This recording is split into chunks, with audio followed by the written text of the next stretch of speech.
All right, good afternoon everyone. I think we're probably ready to get started. So I'm going to talk through building and using role profiles, SFIA role profiles. Just a little bit about me, by way of introduction. My name's Daniel Merriott. I'm an accredited consultant.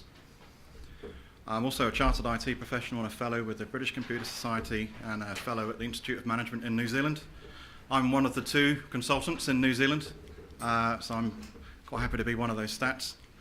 My background's in operations management, both in IT and in the business, so I've got a good coverage of the HR issues along there, but also had a lot of background in technology management and performance consulting.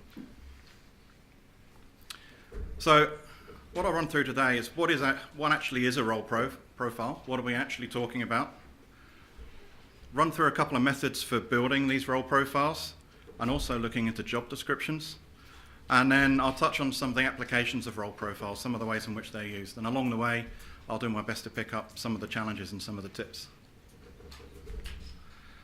So, role profiles themselves should really describe the key work functions and the skills and the attributes necessary to perform those functions. It's a pretty small description in the scheme of things.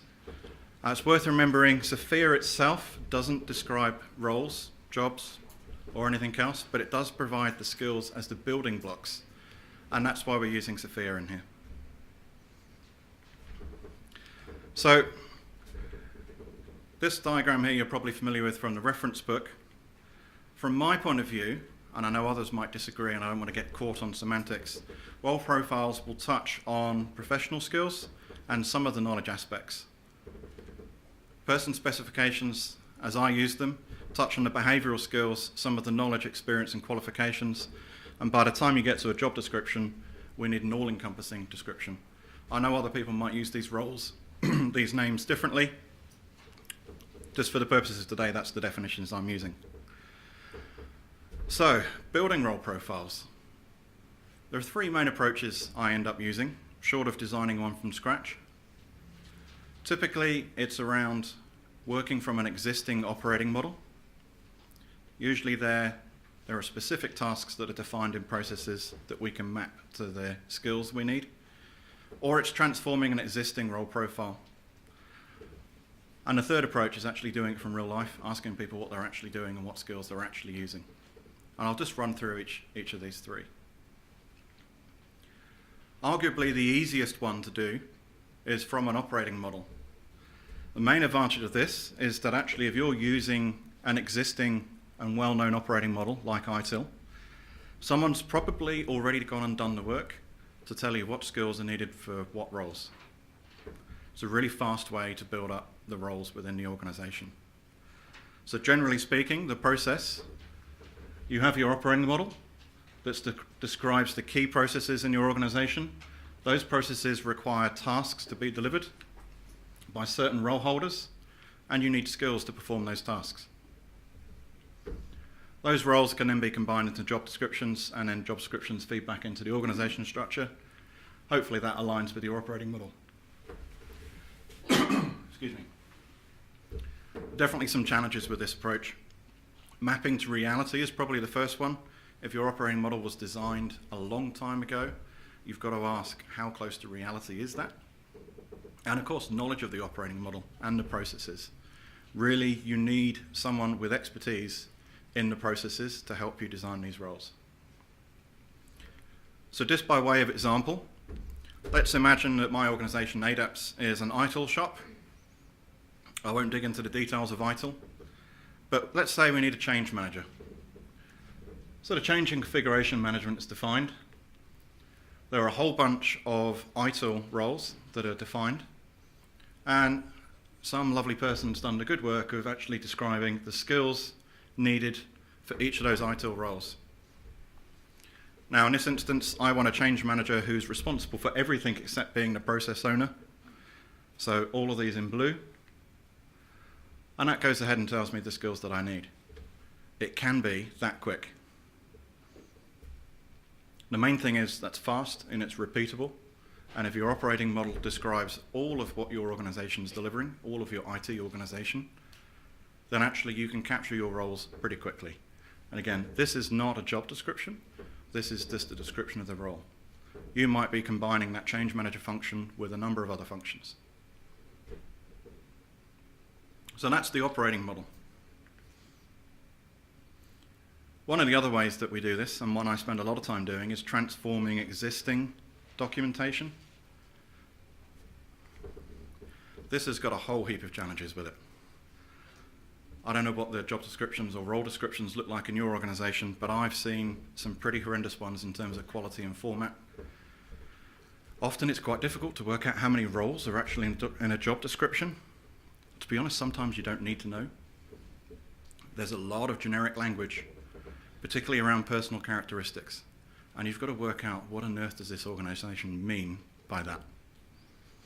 There's a lot of one-liners. Quite often some of the most critical skills for a role are described in one line in a 3 or a 5-page document. It can be really tough to get the data out of there. And ultimately you can only SFIA-ize what's already there. So what does this look like?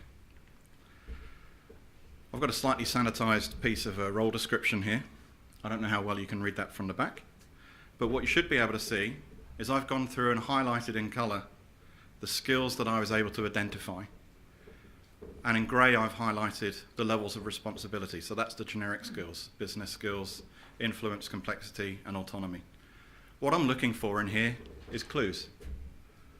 Quite often in the context of a role, you'll only get that one liner and you've got to pick that clue up and put it in context and say that's everything I need. Sometimes you'll go through and you'll see various levels of skills that are required, and you've got to decide, is the highest level of the skill the one that's most appropriate? And sometimes you'll see what looks like a wish list, and you'll have to go through that set of skills and pare that down to what's necessary for the role and what's a nice to have. That's something we'll touch on later on. The other thing we find is these lovely personal characteristics. I've picked out a couple of my favorite ones here. The conceptual and analytical ability, self-discipline. What does that mean in SFIA terms? Pretty tough to get to. Actually, what I tend to do with these is build a small catalogue and actually work out what levels of responsibility these map to. Once you put these two pieces together and you've had a thorough review of the document, you've got a list of skills, or at least some good clues as to what skills are needed. These personal characteristics often go towards telling you what the levels of responsibility are. And from there, you can go through and identify the skills and the levels of responsibility for the role. It's only a number of steps, but I can tell you that this process of going through and mapping out each of the skills can be quite time intensive and pretty laborious, and it really depends on the quality of the document you're starting with. So a couple of tips for this. Usually when you're doing this across an entire organization's IT structure. So for consistency and speed, I would say go through and scan all of these documents first. Get familiar with the format, get familiar with the language, build a table of these personal characteristics, and then reference that back to the level of responsibility that those roles are looking at. If you've got organizational data that tells you that managers typically have these characteristics, team leaders typically have these characteristics, and senior managers and directors have another set of characteristics, reference check that against your table here. That'll save you a lot of time. It'll also make sure that you do that bit consistently. By the time you've been through a couple of dozen of these, they'll start blurring together, so you need a table to help you be consistent. Tabulate the results as well. Put that into an Excel spreadsheet. Pretty much everyone today has shown you the SFIA skills listed in the spreadsheet. It's really easy to read and digest that. Once you're looking at a number of roles across an organization, being able to compare those roles using that tabulated data also gives you another level of sense checking. But for each individual role itself, absolutely vital you understand the purpose, the context, and the level of the role. You need some kind of description that tells you what this role is supposed to be delivering. Quite often you can read those skills and read into them anything you like. It can be like a horoscope actually. And then lastly, just make sure you do mark up every single bit of clue you find in there. I can guarantee you by the time you've done a couple of dozen of these, someone will come back and question you why you said information management 4 and not information management 5. It really pays to be able to go back and dig into the evidence and say this is why. Or you'll get to the end of doing 50 of these and you'll think back, why did I pick this for the other one? And you need to go through and do it. Even with experience, you'll go through and question yourself and expect to get questioned on this. So that's building from an existing job description or an existing role profile. And again, one of the things in there is you may not be able to pull out of that all of the roles that are in a particular job. You'll definitely be able to get the skills for a job. It might not be necessary to pick out the roles. And then lastly, from interview data. So this is real life. This is what someone says they're actually doing in the job. This is the skills I'm using in the role today. Now, there's a whole load of challenges around this. Collecting enough sample data is one of them, particularly if you've got one person doing a role. Is that enough to really understand? Or actually, are you getting a description of what one person does as opposed to the role or the job? In fact, how can you separate out the role from the individual person? How can you separate the roles from a job? It's the same problem with the job description. It's not always possible or desirable to do that. And then lastly, there's this thing around filtering extra skills. Particularly when you've got a small sample set, you'll find that people are doing extra work and they're using these skills, and you've got to ask, is that part of the job? Or is that something extra you're doing? Who's to know? It's really difficult to tell with a small set of data. So what does this look like?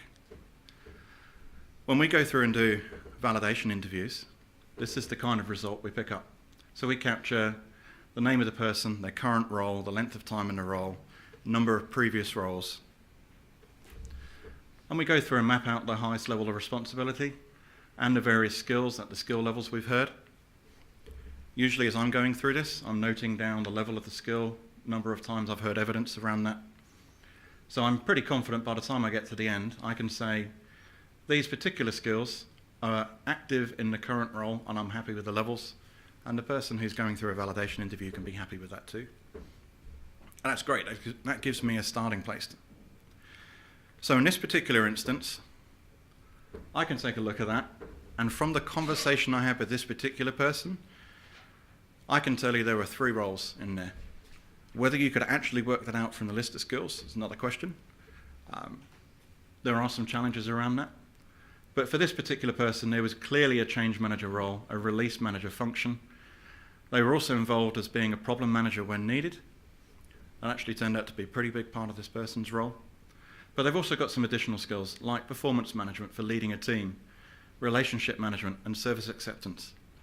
Now, I don't know whether service acceptance is a good thing for a change manager to have. Actually, for this organization, it made perfect sense. I don't know if that will make sense for yours, but that's not for me to judge. Those were the skills they were actively using. So a couple of tips around this. The quality of the interview process, the quality of the validation is absolutely paramount. Now, I know these sessions are being recorded and I think the presentations will be made available. So Phil Lovell next door's doing a session on the role of the assessor and the tips and tricks for that. I highly recommend you get a copy of that and read through. That'll really help you with the interview process. The main thing in here is capturing all of the skills that are used in the current role. If you are looking for roles within the function that someone's currently doing, it really pays to know in advance. But there is a caveat around that. If you know those roles are there, just beware of forcing someone into telling you that they're doing all of that role. Just be aware of that and actually listen to what they're telling you, not what you think they should be telling you. It's a really easy trap to fall into. If you do need to pick this up after the interview, well then you can do pattern matches, but pattern matches alone won't help you. You can find pattern matches anywhere. So, in practice, how do we actually do this? Usually there's one primary method. I spend a lot of time transforming current descriptions. So I would use one primary method, but I would use the others to back it up. So often I've got interview data I can use to validate what people are actually doing against what I found in the job description. An organisation might tell me that they're an ITIL shop, and I can then go and compare this against what a standard ITIL role might look like. I can compare this against the organisation structure. Is this person describing a role that's far more senior than actually should exist within the organisation? There are lots of extra areas to go through and do sense checks. So what does a SFIA role description look like at the end? Well, there are lots of ways to do this. Ultimately, there's just a few bits of data you need to capture. So the role name and the role description. That description's vital. You need to understand the context of this role. And of course, the SFIA levels of responsibility and the SFIA skills and each of their levels. Now, all of that data, you can capture that in Excel. You don't have to put it into a nicely formatted Word document. I actually find it's quite useful to do that when I'm giving it back to an organisation. It means that someone who doesn't have familiarity with SFIA doesn't have to go and look up all these codes or remember what they mean. And let's not forget specific knowledge. That's not part of SFIA, but actually it's often something you need to complete a role. You need specific technical knowledge along with the professional skills to be able to deliver a particular role. So that's role profiles. How do you then push those into job descriptions? That's probably another ballgame. But actually, these three bits at the top, the job purpose, the levels of responsibility, and the skills required to perform the roles, you can take that straight out of the role definitions. There's also a whole load of other factors, like leadership and behavioural attributes. You might be using Lominger or CEB or one of the other frameworks to describe those. You might need specific qualifications and experience. You might put in reporting lines. You might put in a whole load of other things. And actually the list of things that I've seen go into job descriptions is just horrendously long. Who knows whether they need to be there? The organisations can decide that. But the main thing is, from a SFIA point of view, building job descriptions out of role profiles, you need these three things at the top, and they all come out of the role profiles. Just a couple of tips around building job descriptions from role profiles. When you're combining roles, it's pretty common to find narrowly focused roles get combined. So a good example would be problem manager. Typically there's one skill, problem management, and a technical author. Technically there's one, maybe two skills there. Usually that's information content authoring, and possibly a technical specialism or information content publishing. They're pretty narrowly focused roles, and they tend to be combined, or they tend to be part-time jobs. More complicated roles, like a project manager, where there's typically 5 or 6 skills needed for that role alone, tend not to end up being combined. Sometimes they get extended. I've seen all kinds of things tacked onto the end of a project manager role description. If you're putting too many of these together and you start ending up with 10 plus skills needed for a job, it might be time to have a look at that and say, is this too much for one person? Realistically, are we going to be dividing this job up pretty soon in the future? If not, can we do this now? Or maybe we share a role between a couple of people.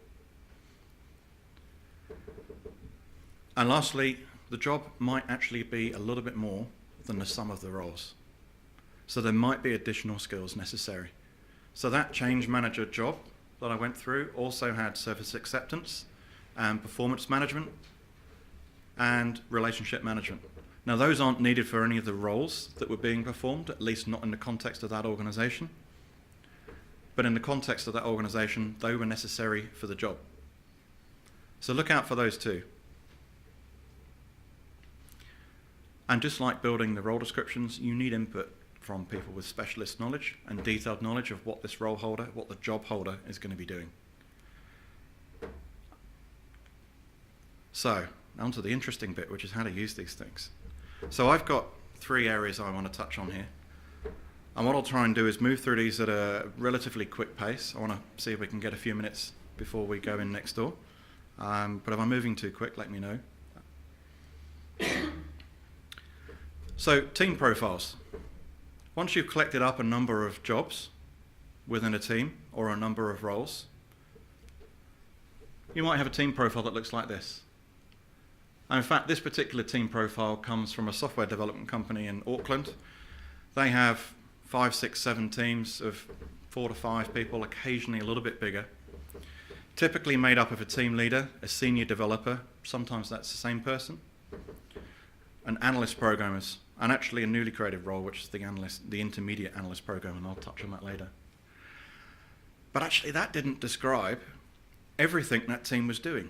So sometimes, just like a job description is bigger than the sum of the roles, sometimes a team profile might be bigger than the sum of the team members' jobs and roles. What I actually found is across all of the teams, someone had to have skills in database design and data analysis. Actually didn't matter who had it. One of the senior members also had to have requirements definition and management and release management skills and a higher level of testing. And again, it didn't matter if it was the team leader or the senior developer. So what's going on? Where are these optional skills coming from? Is it that the role profiles aren't complete? Actually, it's difficult to say that because they were using these role profiles pretty well. They described what someone was doing as a minimum function. Of course, people often have more skills than they get to use in their current job. So was it someone doing extra work because they could? They had the skills to do something, they were interested in doing it, and they did it? That happens. That can be quite useful. But actually, if they're doing someone else's job, who's doing their job? There is a cost to doing that. You probably don't want that happening unless you're planning for it. So it was a bit of a strange one in this organisation. And actually, not just this organisation, I've seen this before. What actually happened in teams that didn't have these skills, where they didn't have someone in the team with those skills, is they ended up borrowing team members from elsewhere. These weren't really optional at all within the team. But again, the problem with borrowing someone from another team to deliver work you need to do in your team, who's covering the work for the other person in the other team? So actually, these skills really were needed within the team. It wasn't an error in the role descriptions. It wasn't work that someone was doing that didn't need doing in that team. It was valuable work. But it wasn't necessary for each of the roles. So in this smaller organisation, they needed the flexibility here. So they didn't mind who had these skills. They just needed to know in their team the skills needed to be there. So whilst they didn't recruit for people with those skills, if they had them, that was a preference. And they tried to distribute these people amongst teams. In a larger organisation, actually you might extend the roles and the jobs, or you might create a new role or a new job. But for this organisation, they needed a team profile that was bigger than the sum of the roles in the team. So that's one thing to be aware of. Now I'll touch on using SFIA role descriptions and SFIA job descriptions for some of the challenges in recruitment and selection. I'm sure pretty much everyone knows that a job title doesn't tell you enough about the skills that are needed. If I asked 5 people in the room what a business analyst is, I'm pretty sure I'd end up with more than 5 answers. And of course, people who are applying for jobs are doing things like matching on the job title or on a couple of keywords. We know recruiters do that too. So how do you attract the right candidate for the role? How does SFIA help you do that? So what I've seen as a useful process is to identify 1 or 2 absolutely vital skills, completely non-negotiable. Make sure they're clearly up in the job advert and the job description. But also have a look and see what's different about the role in your organisation. That change manager example before had service acceptance. I'm pretty sure not every change manager role has service acceptance in there. In fact, I've seen a lot that don't have that in there. So I'd argue that's probably a differentiator for this organisation in terms of the skills they need. We can start using that to start filtering candidates before they apply. Of course, people will still apply because they like the job title, but it helps. We can also help filtering candidates after they've applied as well. So to pick an example, what if you wanted a change manager with skills in IT governance? Again, it's a common one I see. Straight out of Governance 5, here's what you need to add into the job advert. Straight out of the SFIA skill description. That's pretty clear. It's one of the benefits of SFIA. That helps a recruiter understand what it is you're looking for. It also helps applicants know it's not just a change manager role. I need to be able to prove I've got experience in these areas. Again, it helps with the filtering. The other part is finding the right kinds of interview questions. So because SFIA is around the application of the skills, not the acquisition, we're not testing someone's knowledge. We might have 10 people in a room who are ITIL V3 experts, and if I asked you what a change manager was, you could recite it off the top of your head. That's knowledge. What we want is the application of the skill. And SFIA can help us identify the right questions to ask. If you've got a recruiter you can work with, you can actually give these questions to the recruiter to ask. One of the most important things, and certainly my work with recruitment, it's really easy to identify the right skill and to try and recruit people with the right skill. It's really hard to get the right skill level. So if you've done all this hard work of writing a role profile and a job description and says, I need change management level 5, I need release management level 5 and relationship management level 4 and service acceptance level 5, how do you know that you're not getting someone with service acceptance 4, change management 4? And this is where SFIA helps. So let's say you need someone with customer service support level 5. There's the SFIA description. Straight out of that, it's really not difficult to derive some questions that ask around the application of that skill. So, responsible for day-to-day management and work allocation to meet agreed service levels, specifies and agrees standards. What were some of the policies, standards and procedures you had to draft for the customer service function? Okay, someone might know the names of those things. How did you get these approved and implemented? How did they actually contribute to improving performance? Start digging in, get some reality out of this question. You can do this for every single skill. In fact, in the validation work, we've actually got a catalogue of skills we use for doing this, but actually it's really not difficult to derive these questions. Ensures that tracking and monitoring of performance is carried out. Metrics and reports are analysed and issues resolved. What were some of the key metrics that you tracked? How were you monitoring the performance of your team? Really good starter questions to get someone talking about what they were actually doing. That'll help you pick the right level, as well as identify that they've got the skill. So here's a challenge for you. Should you recruit for the perfect candidate? Perfect cultural fit and has exactly the right SFIA skills. Sounds like a good idea. Actually, you might be surprised, or you might not be surprised, to learn that the evidence suggests that the retention rate for people who are perfect fits, it's actually not that good. What's going on? They get bored. They've got all the skills for the job. Once the honeymoon period's over, once they've worked out how to work in this particular organisation, once they've got comfortable with the role, they're not being challenged. If you can't move that role on quickly enough, that person will move on. There are times when actually you just need the right person on the right ground today, and if they leave in a year's time, that's absolutely fine. But if you're recruiting for someone to be in your organisation for a couple of years, that might be a bit of a problem, particularly if your cost of recruitment is quite high. But also, what if you can't find that perfect person? What if you can't get all the skills that you want in one person? Well, again, there's a lot of evidence that suggests if you get the cultural fit right and they're nearly there with the skills, often that works out pretty well. These people are keen, they're interested, they've got almost all the skills for the job, they're looking forward to the development opportunities, and they stay. So if 100% skills fit isn't perfect, how do we use a SFIA job profile or a SFIA role profile to help with this?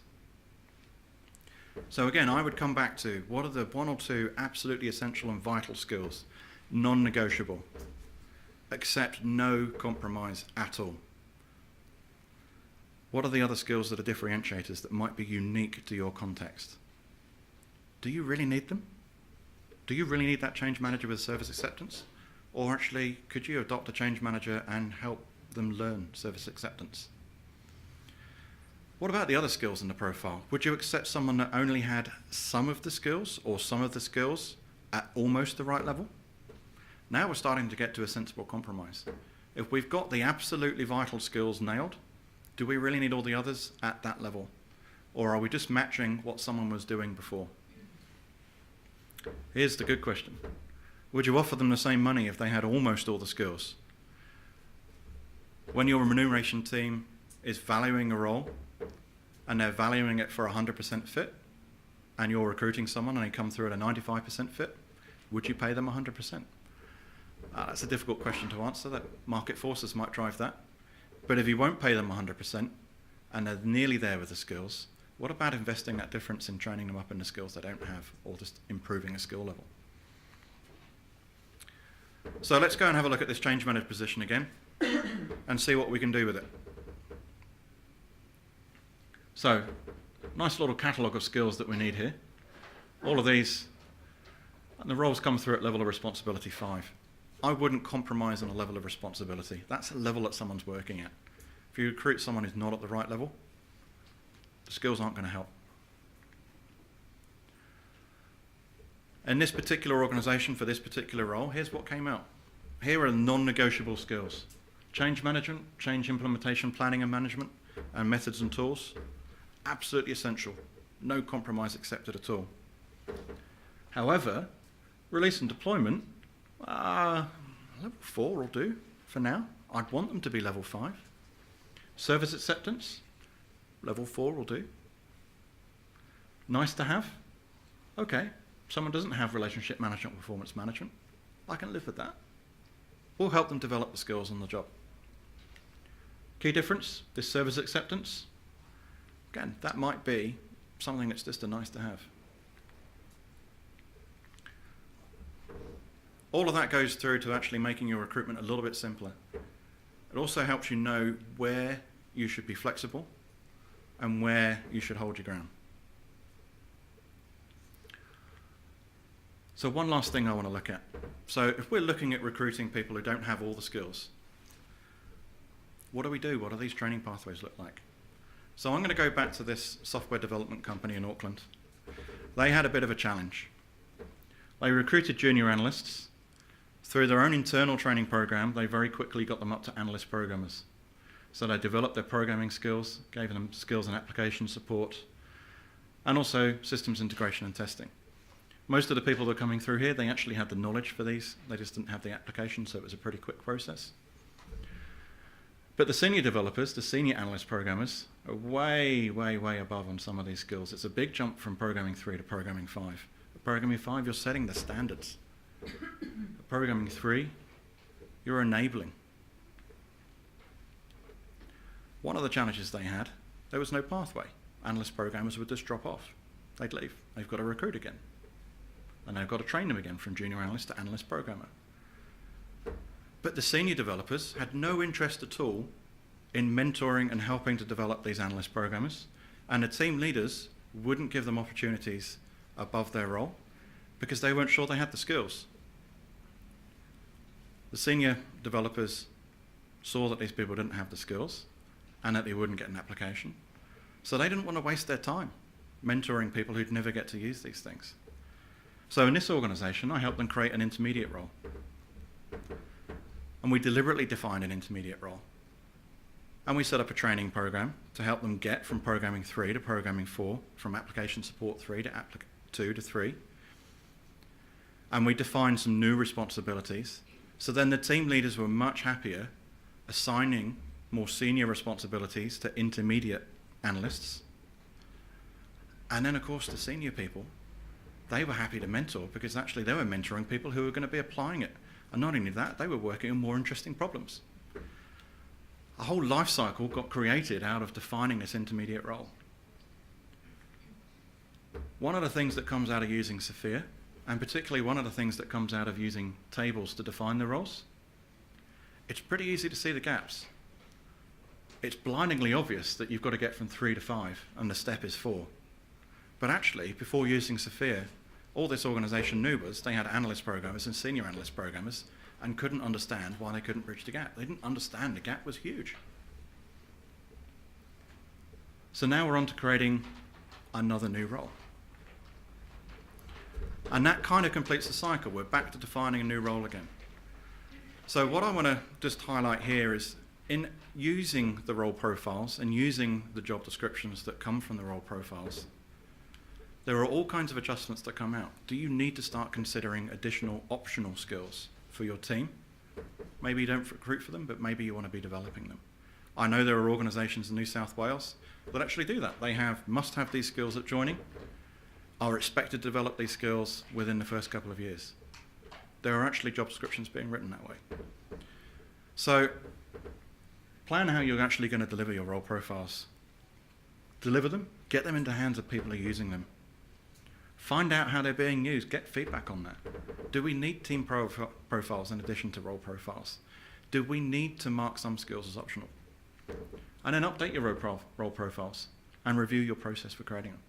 It's a continuous loop going through. Any questions?